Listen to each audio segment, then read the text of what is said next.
One of the things I tell people all the time is that everything you think you know, everything you've been taught is wrong. And that's kind of a hard thing to hit. When I'm speaking with my clients, it ends up coming through at some point of the conversation.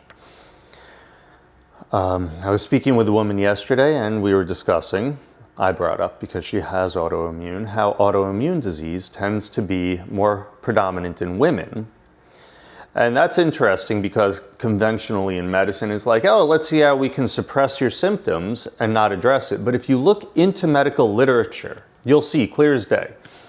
There's underlying psycho-emotional issues, and women tend to suppress anger because they're told it's not okay to express anger, you'll be a bitch. Honest to God, any woman will agree with that. And some women say, you know what, that's not exactly what I was taught, no one really told me that, but that is the societal conditioning and training. Now there are people who go past that, that's called growth. But there's usually limitations, and that's going to be how we express and how we relate to ourselves. And what happens, and this is women, a lot of my clients are women, they turn it inward. And that suppressed anger becomes self-hate. That becomes unhappiness. That becomes depression. That becomes dissatisfaction with life. That becomes, oh my God, all I want to do is hop on a plane and escape and not live this Stepford wife life. My practice is in Scarsdale. So their life from the outside is enviable, but the way they have to live is not within their authenticity. Now, why in the world do I have this screen up that says stuff about both, depending on the scale? Because I decided sometimes AI is fascinating. One of the biggest untruths that we're told is that we are in a Newtonian reality. We are conditioned with that from day one. What is a Newtonian reality? Billiard ball physics. Solid object physics. Physics where there's cause and effect that are predicted by physics. You know, we do a couple of calculations. This ball hits this ball. This one's going to end up here based on friction, based on momentum, mass, velocity, all that stuff, right? Beautiful. Depending on your level of physics understanding, I hope I included everything. You know, billiard balls, even if you put that rotation on it, you know when you put that spin, it's going to hit and it's going to cause a certain effect. So it's cause and effect. That is hammered into us from day one. The apple falls and hits Newton on the head. What they don't tell us is that is a subset of reality. Reality is closer to a dream than it is to solid, real reality. So I'm going to jump ahead a little bit. In reality transurfing, it's called pendulums, and that's what steals our attention, intention, and focus. In this paradigm, we could call it our energy. What we're taught basically is that I am a spark in a machine. And the spark is an accident through this absolutely farcical thing that we call the Big Bang. So the Big Bang is ludicrous. It's beyond ludicrous. It's insane that people even believe it. I'm going to summarize it in my words. Okay, so there's this thing the size of a marble. Now, if you take all the matter in the universe and you compress it, remove all the empty space, because everything is just empty space. It's like the size of a marble. And things get a little excited, it starts to stir and quake, and then it explodes. Okay, so now we have a bunch of stuff flying in every direction, and it starts hitting into each other. And that starts congealing, causing reactions, and then enough of it, because as you get mass accumulating, causes gravity and brings a whole bunch of stuff together, and that starts causing fusion because of all this activity. So now you have a sun, it's making all this warmth. I could go along with some of this, although nobody can tell you where that marble came from. That's kind of important. Where did everything start? There's still no starting point, right? That's a huge, huge missing piece. One of the things I'm pretty good at is analyzing arguments. And yeah, I may not have all of the absolute facts of Big Bang correct because frankly, it's a stupid little story. But if you follow the big picture, yeah, the argument has more holes than Swiss cheese. So, we get these rocks.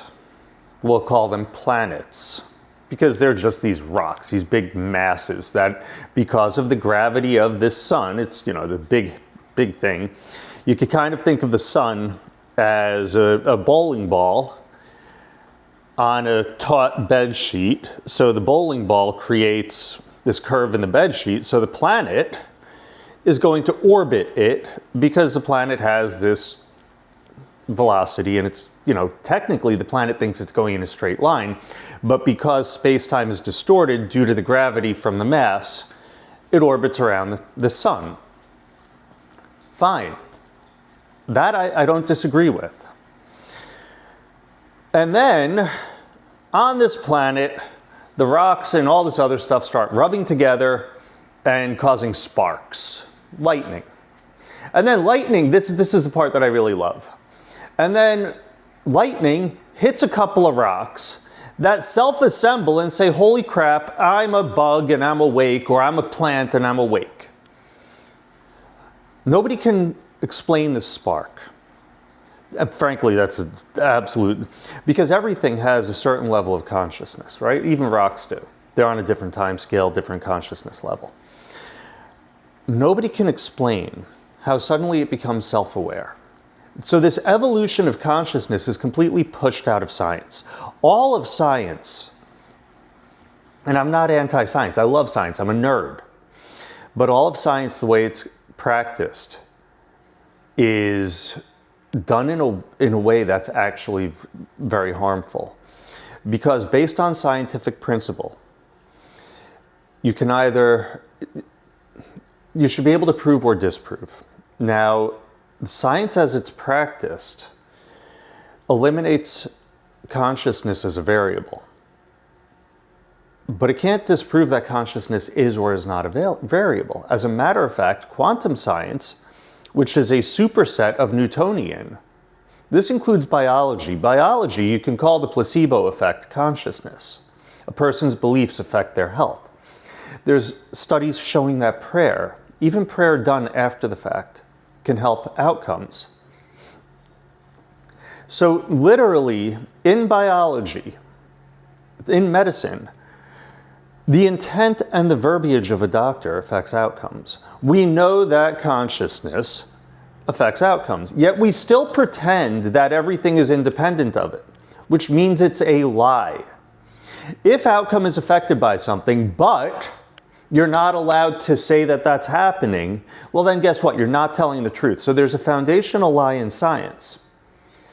People at a certain level are fully aware of that.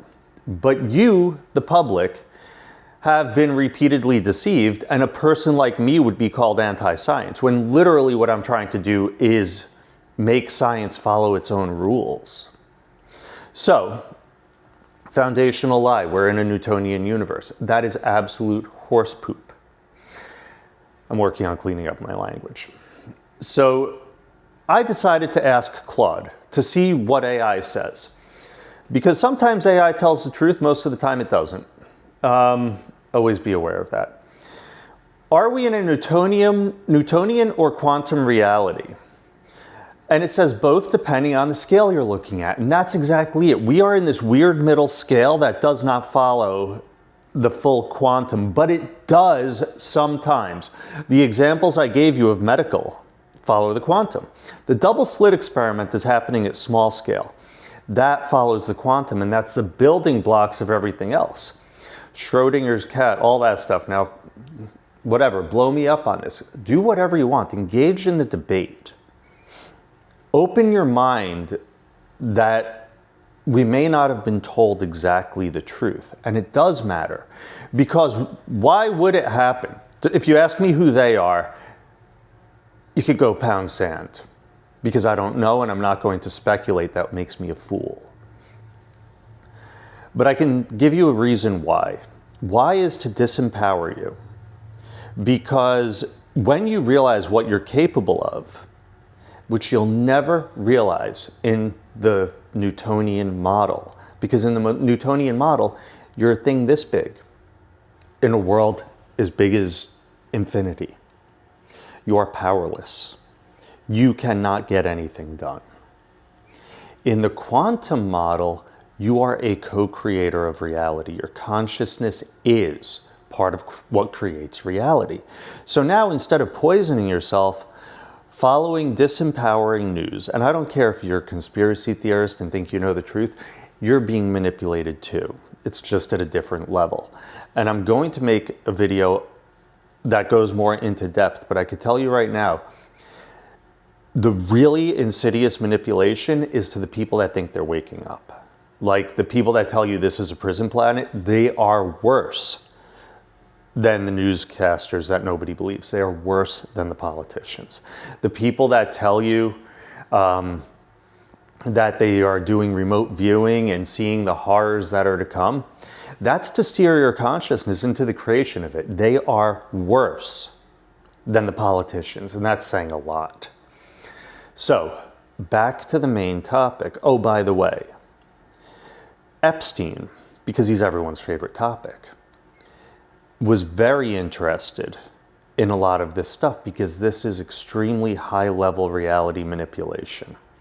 Now, there's a high degree of ethics associated with it because it's mutually destructive. The reality is a mirror. That's another discussion. So if you're holding evil in your heart, as you become more attuned to this, it will reflect into your life. There's certain rules. Reality transurfing is amazing for explaining them. Back to the main topic, and I do apologize. So,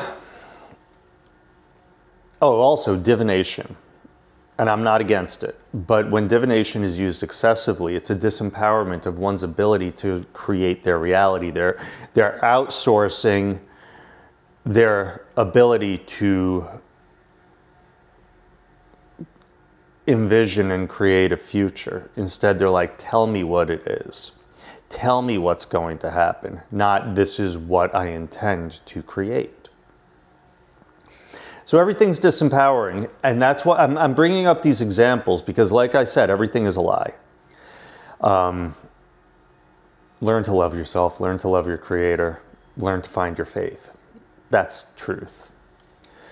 Aside from that, yeah, I can't think of a whole lot more. So, I really do like this answer from Claude. So at the scale that we experience, this is a lie, by the way, this part. At the scale you experience in daily life, objects, people, planets, Newtonian, classical mechanics describes reality extremely well. It is not wrong, but this is the key part. This is actually where the truth comes in. It is an excellent approximation whenever objects are much larger than atoms and moving slower than light.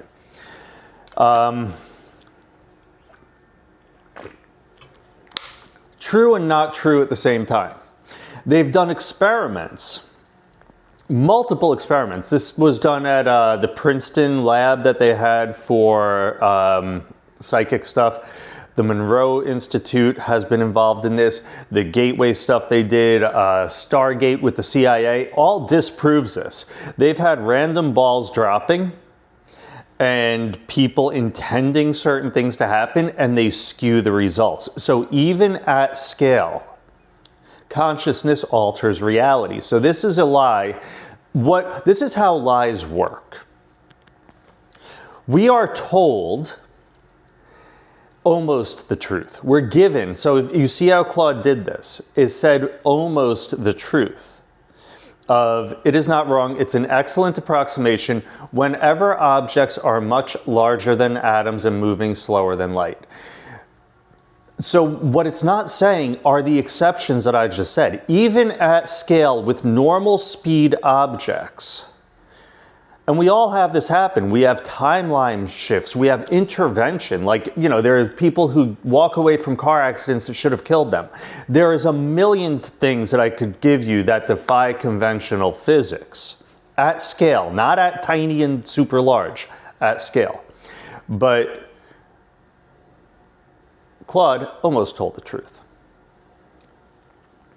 On the it kind of didn't quite lie, but it really, really got close. On the subatomic scale, quantum mechanics takes over. Where is that line that exactly determines it? It's not going to tell us that because it doesn't. There's not a clear delineation. I would agree with Claude. It's almost like there's a bell curve, and as we get to our scale, we're hitting more of a tail end. But our reality still is influenced by consciousness. If it was completely consciousness influenced, even in dreams, things appear to follow rules of physics. So, on the subatomic scale, quantum mechanics takes over. Particles don't have definite positions or momentum until measured. So that's a really cool thing. And it even happens at our scale. You can measure the characteristics of the object, or you can measure the velocity in sort of a scale in between. And they behave as both waves and particles. That's a double slit experiment. There's even more advanced versions of it, and these are probability matrices that are actually experienced in real time using light. It's really, really cool. And that's the fundamental layer of reality. So all of a sudden, if reality is fundamentally there, it doesn't suddenly switch to billiard balls. It's a subtopic. So yeah, Newtonian mechanics emerges from quantum mechanics when you scale up too many particles. Kind of. The honest answer, quantum mechanics is a deeper, more accurate description of reality at scale, but quantum effects average out and become invisible at human scales, so Newtonian mechanics is perfectly valid and useful. It's not a perfectly valid and useful. It's a shorthand. And it is highly functional. You know, you could use Newtonian to launch a rocket. It's fantastic. But when we're dealing with all of our computer chips, that's quantum.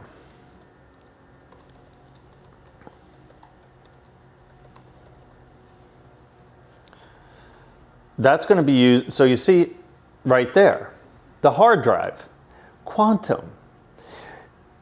So many parts of our reality, this is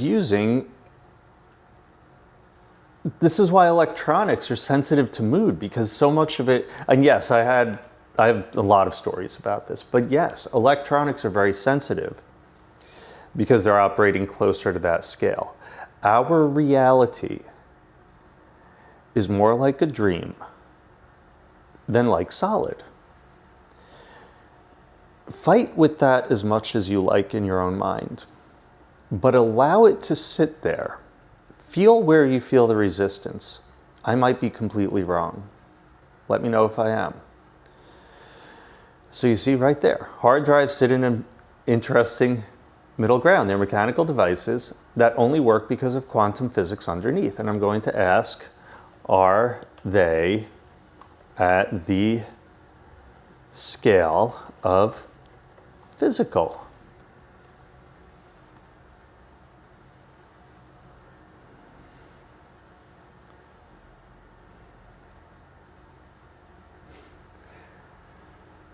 So it's kind of fascinating how it's using the different scales. And ultimately,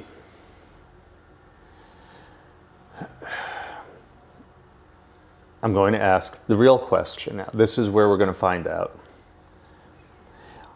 Are there implications, I know I typed wrong, at quantum level for consciousness influence?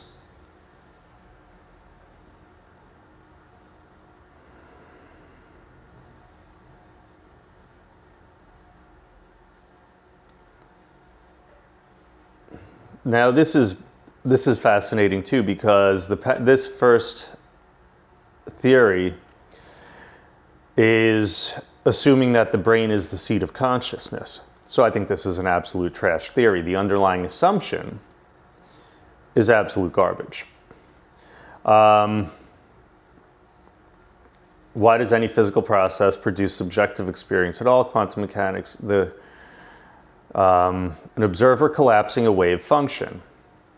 That speculation that consciousness plays a special role in reality. So this is even underselling the truth. The truth is reality is held within consciousness.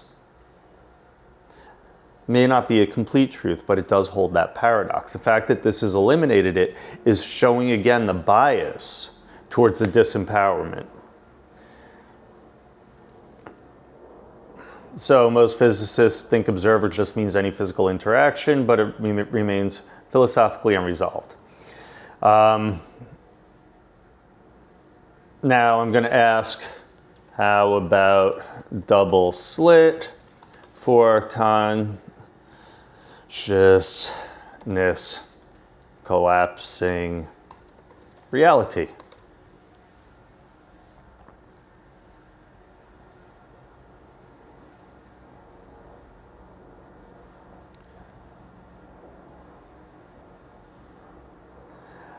That's the best part. So that's the truth.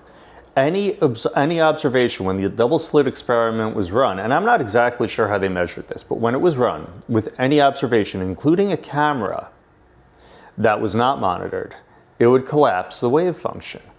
But there's still an element. There's an observer. It's called the observer effect. The observer collapses the probability function. So even though this is still saying genuinely mysterious, why is it fighting so hard against opening to the possibility of the consciousness model of reality?